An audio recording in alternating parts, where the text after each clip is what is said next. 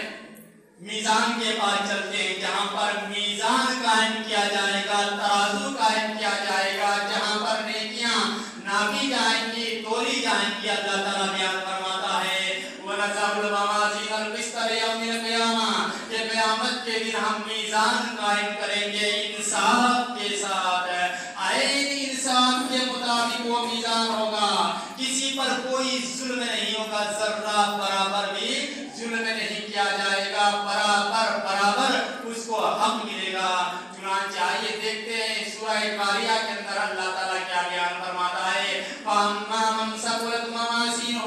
فَهُوَ فِي عِيشَةٍ رَاضِيَةٍ وَأَمَّا مَنْ خَفَّتْ مَوَازِينُهُ فَأُمُّهُ هَاوِيَةٌ وَمَا أَدْرَاكَ مَا هِيَ نَارٌ حَامِيَةٌ۔ اللہ تعالیٰ بیان فرماتا ہے کل قیامت کے دن بندوں کے اعمال جو ہوں گے ناپے جائیں گے، تولے جائیں گے، اور جب ناپا جائے گا، تولا جائے گا، تین قسم کے لوگ ہوں گے، تین قسم کے لوگ۔ ایک وہ لوگ جن کی نیکیاں بھاری ہوں گی، جب ناپا جائے گا تو ان کی نیکیاں بھاری ہوں گی، ان کا وزن کا پلڑا جو ہوگا، نیکیوں کا پلڑا بھاری ہوگا۔ اور کچھ ایسے لوگ ہوں گے جن کے نیکیوں کا پلڑا ہلکا ہو جائے گا، اور کچھ ایسے لوگ ہوں گے جن کی نیکیاں اور گناہیں دونوں برابر ہوں گی،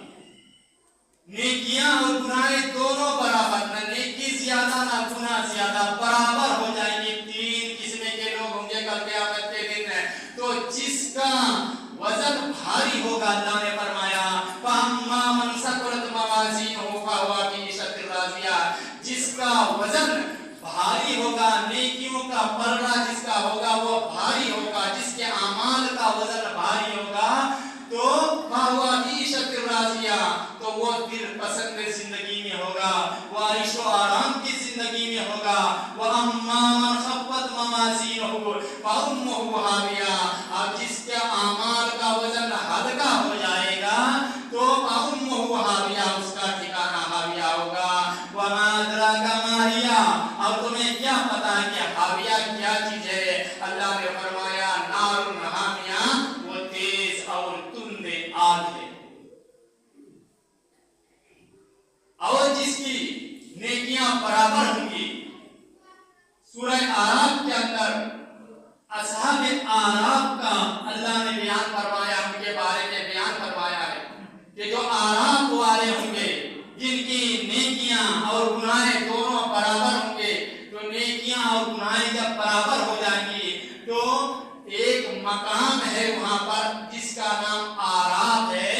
یہ نہ جنت میں جائیں گے نہ جہنم میں جائیں گے، بیچ میں رہیں گے۔ ایک جگہ اعراف ہے، مقام اعراف میں ان کا ٹھکانہ ہوگا، اور وہیں جا کر کے یہ اعراف کے اندر رہیں گے، اعراف کے اندر رہیں گے، لیکن دیکھتے رہیں گے داہنے ہاتھ والوں کی طرف، بائیں ہاتھ والے کی طرف نہیں دیکھیں گے، دائیں ہاتھ والے کی طرف، یعنی جنت والوں کی طرف وہ دیکھتے رہیں گے۔ اور ایک دن ایسا بھی آئے گا کہ اللہ تعالیٰ اعراف والوں کو بھی جنت کے اندر داخل فرما دے گا۔ ایک وقت آئے گا بہت دنوں کے بعد، بہت سمے کے بعد ایک وقت آئے گا کہ اعراف والے جہنم میں تو نہیں جائیں گے کیونکہ نیکیاں گناہیں برابر ہیں، لیکن ایک دن ایسا آئے گا کہ اللہ تعالیٰ اعراف والوں کو بھی جن کی نیکیاں گناہیں برابر تھی ان کو بھی اللہ تعالیٰ جنت کے اندر پہنچا دے گا۔ اب آئیے دیکھتے ہیں، تھوڑا پل صراط کی طرف چلتے ہیں۔ پل صراط قائم ہوگا، ابھی لوگ پل صراط میں پار نہیں ہوں گے، جنت اور جہنم کے بیچ میں ایک پل ہوگا، وہیں پر لوگوں کو جمع کیا جائے گا، وہاں پر لوگوں کو ابھی روک لیا جائے گا۔ ابھی یہیں سے اصل فیصلہ ہوگا، حقوق اللہ کا فیصلہ ہو چکا، مگر بہت سارے لوگ ایسے ہوں گے جن کا فیصلہ جنت کا ہو چکا ہوگا۔ لوگ سمجھ رہے ہوں گے کہ یہ لوگ جنتی ہیں کیونکہ ان کے اعمال جو ہوں گے نمازوں سے، روزوں سے، صدقات سے، خیرات سے، زکات سے بھرے ہوئے ہوں گے، مگر دیکھتے ہی دیکھتے کتنوں کے اعمال خالی ہو جائیں گے۔ اللہ کے نبی جناب محمد رسول اللہ صلی اللہ علیہ وسلم نے بیان فرمایا، اپنے صحابہ سے پوچھتے ہیں کہ ساتھیوں جانتے ہو اتدرون من مفلس، تمہیں پتا ہے کہ مفلس کون ہے؟ صحابہ کرام نے کہا اللہ کے نبی صلی اللہ علیہ وسلم مفلس ہم جہاں تک جانتے ہیں، جہاں تک ہماری جانکاری ہے، ہم جانتے ہیں کہ مفلس وہ آدمی ہے من لا درہم لہ ولا متاع، جس کے پاس نہ دینار ہے نہ درہم ہے اور نہ زندگی گزارنے کے لیے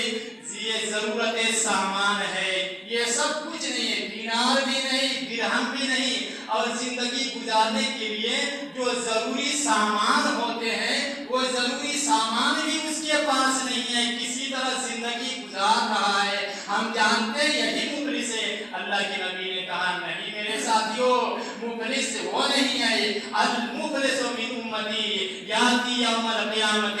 من صلاتہ و صیامہ و زکاتہ، کل قیامت کے دن میری امت کا مفلس وہ ہے کہ وہ آئے گا تو اس کا نامہ اعمال جو ہوگا نمازوں سے بھرا ہوا ہوگا، من صیامہ روزوں سے بھرا ہوگا، من زکاتہ زکات سے بھرا ہوا رہے گا، نماز بھی ہوں گے، روزے بھی ہوں گے، زکات بھی ہوں گے، لیکن اس کا حال تو یہ ہوگا کہ کسی کو اس نے گالی دیا ہوگا، کسی کو اس نے مارا ہوگا، کسی کی اس نے چغلی کی ہوگی، کسی کی اس نے غیبت کی ہوگی، کسی کا اس نے حق مارا ہوگا، کسی کو اس نے سرے بازار اس کی عزت کو نیلام کیا ہوگا، اس کی عزت پہ ڈاکہ ڈالا ہوگا، کسی کی اس نے بے عزتی کی ہوگی، کسی کی زمینیں اس نے غصب کی ہوگی، یہ آئے گا وہ اسے بیٹھایا جائے گا پل کے سامنے، جہاں پل سرات ہوگا بیٹھایا جائے گا، یاتی حاجہ و یاتی حاجہ، ایک ادھر سے آئے گا وہ ایک ادھر سے آئے گا، لوگ اس کے نامہ اعمال کو دیکھ کر خوش ہو رہے ہوں گے، اتنے روزے، اتنی نمازیں، اتنے زکات، ایک آئے گا اللہ یہ کہاں جا رہا ہے، اس کے نامہ اعمال تو بھرا ہوا ہے نیکیوں سے، اللہ یہ بندہ تو وہ ہے جس نے مجھے گالی دی تھی، یہ بندہ تو وہ ہے جس نے میری عزت پہ ڈاکہ ڈالا تھا، یہ بندہ تو وہ ہے جس نے میری توہین کی تھی، یہ بندہ تو وہ ہے جس نے میرے حق کو مارا تھا، یہ بندہ وہ ہے جس نے میری زمینیں غصب کی تھی، یہ بندہ وہ ہے جس نے میری چغلیوں کی بات کی تھی، طرح طرح کے دعوے دار آئیں گے۔ نبی محترم جناب محمد رسول اللہ صلی اللہ علیہ وسلم نے فرمایا کہ اسے بیٹھایا جائے گا، وہاں پہ لوگ آئیں گے دعویٰ کریں گے، اللہ کہے گا جاؤ جا کے اس سے اپنا بدلہ لے لو، اللہ کیا بدلہ لیں گے، اللہ اس کے پاس تو کچھ ہے ہی نہیں ہے، کہا اس سے اس کی نیکیوں کو بدلے میں لے لو، ایک جائے گا وہ اپنی اس کی نیکیوں کو اپنا بدلہ سمجھ کر کے لے لے گا، دوسرا جائے گا وہ بھی اس کی نیکیوں کو لے گا، تیسرا جائے گا وہ بھی لے گا، اس طرح ایک ایک دعوے دار آگے بڑھتے جائیں گے اور اس کی نیکیوں کو لیتے جائیں گے، یہاں تک کہ اس کا نامہ اعمال خالی ہو جائے گا، ایک بھی نیکی نہیں بچے گی اور دعوے دار ابھی باقی رہیں گے۔ اللہ کیا کریں گے، اللہ اس کی نیکیاں ساری ختم ہو گئی ہے، اب ہم کیا لیں گے؟ کہا اللہ تعالیٰ نے فرشتوں سے، اللہ تعالیٰ کہے گا اے فرشتوں اب اس کی جو ان لوگوں کے جو حق والے ہیں ان کے گناہوں کو ان کے سر کے اوپر لاد دو، ان کے گناہوں کو ان کے سر کے اوپر لاد دو، نیکیاں ختم ہو گئی اب ان کی گناہیں ان کے سر کے اوپر لادی جانے لگی۔ بھائیو دوستو غور کرنے کا مقام ہے، اللہ کے نبی نے کیا فرمایا، یاتی بے صلاتہ و صیامہ و زکاتہ، نماز لے کے آئے گا، روزہ لے کے آئے گا، زکات لے کے آئے گا، نامہ اعمال بھرا ہوا رہے گا اور لمحے بھر میں سب نامہ اعمال اس کا خالی ہو گیا، الٹا اس کے نامہ اعمال میں اس کی گناہیں چلی گئی۔ یہ ہے حقوق العباد کا معاملہ۔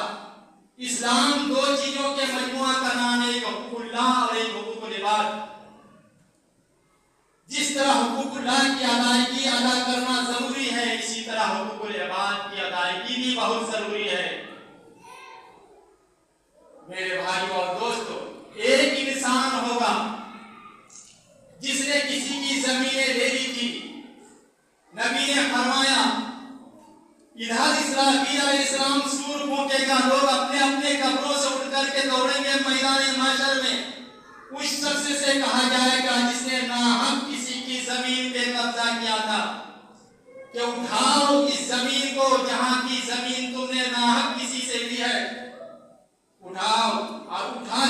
زمین کو میدان محشر میں لے کر کے چلو. خود اپنے آپ جانا تو مشکل، اپنے آپ چلنا تو مشکل، اور اسے کہا جائے کہ زمین کو اٹھاؤ اور میدان محشر میں لے کے چلو. نبی محترم صلی اللہ علیہ وسلم نے فرمایا اگر کوئی شخص کسی کی ایک بالش پہ، ایک بتہ، ایک بالش پہ اگر ناجائز طریقے پہ کسی کی زمین اگر اس نے غصب کر لی ہے تو کل قیامت کے دن 7 زمینوں کا توق اس کے گلے میں پہنا کر کے زمین کے اندر دھسا دیا جائے گا، 7 زمین کے اندر. عبرت کا مقام ہے، نصیحت کا مقام ہے، یہ عدالت ہے، یہ منبر ہے. یہاں سے صرف قرآن و حدیث کی باتیں ہوتی ہے. فرمایا کہ 7 زمینوں کا توپ پہنا کر کے اس کو زمین کے اندر ڈال دیا جائے گا، زمین کے اندر اسے دھسا دیا جائے گا. اور کتنا خوف تھا صحابہ کرام کا میرے بھائیو اور دوستو، حقوق العباد کے معاملے میں کتنا خوف تھا، کتنا ڈر تھا کہ نبی کے پاس ایک صحابی آتا ہے. اللہ کے نبی صلی اللہ علیہ وسلم میرے کچھ غلام ہیں، نوکر ہیں، چاکر ہیں، یہ غلام یہ نوکر میری نافرمانی کرتے ہیں، میری بات نہیں مانتے ہیں، مجھ سے جھوٹ بولتے ہیں، میری خیانت کرتے ہیں، جس کے بدلے میں انہیں مارتا بھی ہوں اور گالی بھی دیتا ہوں. اللہ کے نبی آپ کیا فرما رہے ہیں؟ نبی نے فرمایا کہ سنو، اگر انہوں نے خیانت کی ہے، اگر وہ نافرمانی کرتے ہیں، اگر وہ جھوٹ بولتے ہیں، اس کے جرم میں تم انہیں سزا دیتے ہو. اگر تمہاری سزا ان کے گناہ کے معاملے میں، گناہ کے مطابق اگر تمہاری سزا کم ہے تو پھر تمہاری ان کے اوپر فضیلت ہے، اور اگر ان کے گناہ کے مطابق، ان کے جرم کے مطابق اگر تمہارا سزا ہے تو پھر برابر سرابر ہے، جتنا جرم کیا تھا اتنا تمہیں سزا دے دیا. اور اگر اس نے جتنا جرم کیا تھا، جتنا گناہ کیا تھا، اگر تو نے اس کو اس سے زیادہ سزا دے دیا تو اس کا بدلہ دینا ہوگا. اتنا سننا تھا کہ وہ آدمی رونے لگا، اور رونا نہیں ہے بلکہ چیخنے لگا، چلانے لگا، چیخ چیخ کر کے رونے لگا. اللہ کے نبی نے فرمایا ارے اس آدمی کو کیا ہو گیا ہے؟ کیا اس نے نہیں پڑھا ہے قرآن کے اندر؟ اللہ نے بیان فرمایا وَنَضَعُ الْمَوَازِينَ الْقِسْطَ لِيَوْمِ الْقِيَامَةِ کہ کل قیامت کے دن ہم میزان قائم کریں گے جو عین انصاف کے مطابق ہوگا. کسی پر کوئی ظلم نہیں کیا جائے گا، کسی پر ذرہ برابر ظلم نہیں ہوگا. یہاں تک کہ اگر کسی کا عمل ایک رائی کے برابر بھی اگر کہیں بھی ہوگا تو ہم اس عمل کو بھی وہاں سے لے کر کے آئیں گے. اتنا سننا تک اس آدمی نے کہا. اللہ کے نبی صلی اللہ علیہ وسلم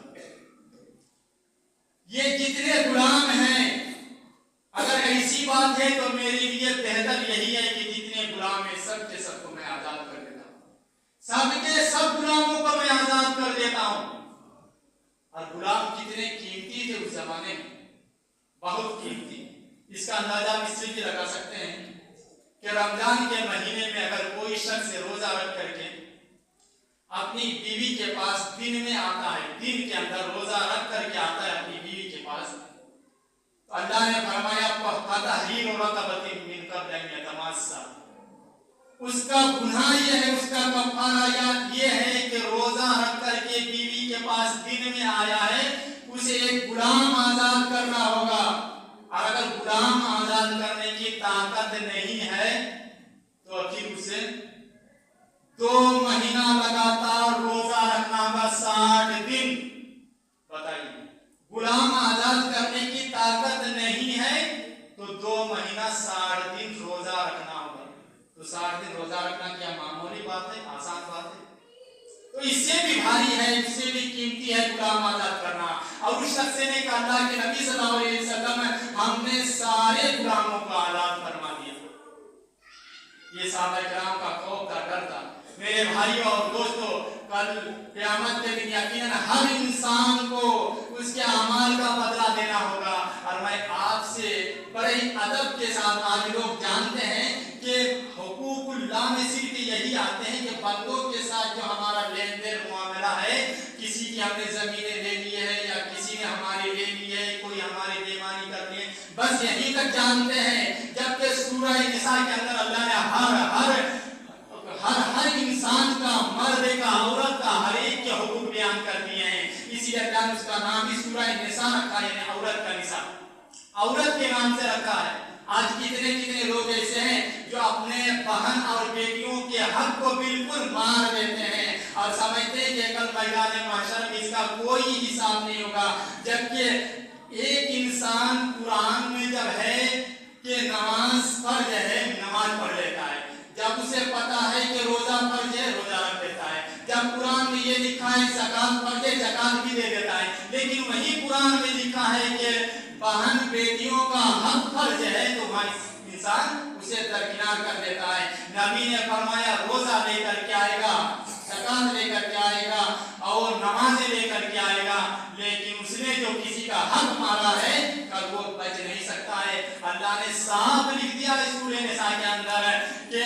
للرجال نصیب مما ترک الوالدان والاقربون وللنساء مما ترک الوالدان والاقربون، کہ تمہارے باپ اگر جو کچھ ماں باپ چھوڑ کر کے جائیں یا رشتے دار جو کچھ چھوڑ کر کے جائیں ان میں مردوں کا بھی حصہ ہے اور ان میں عورتوں کا بھی حصہ ہے، اور ہر ایک کا حصہ متعین کر دیا. ماں کا حصہ کتنا ہے، بیٹا کا کتنا ہے، بیٹی کا کتنا ہے، بہن کا کتنا ہے، باپ کا کتنا ہے، بھائی کا کتنا، ہر ایک کا حصہ متعین کر دیا. اور اللہ نے فرمایا مما قل منہ او کثر نصیبا مفروضا. آج لوگ یہ کہتے ہیں کہ ہمارے پاس بہت کم ہے، بس ایک جھوپڑی ہے، اب ہم کیا کریں گے، ہم رکھیں گے یا بہنوں کو دیں گے یا بیٹیوں کو دیں گے. اللہ نے کیا فرمایا مما قل منہ او کثر، چاہے کم ہو یا زیادہ ہو، نصیبا مفروضا. اللہ تعالیٰ نے فرض قرار دیا ان کے حصہ کو.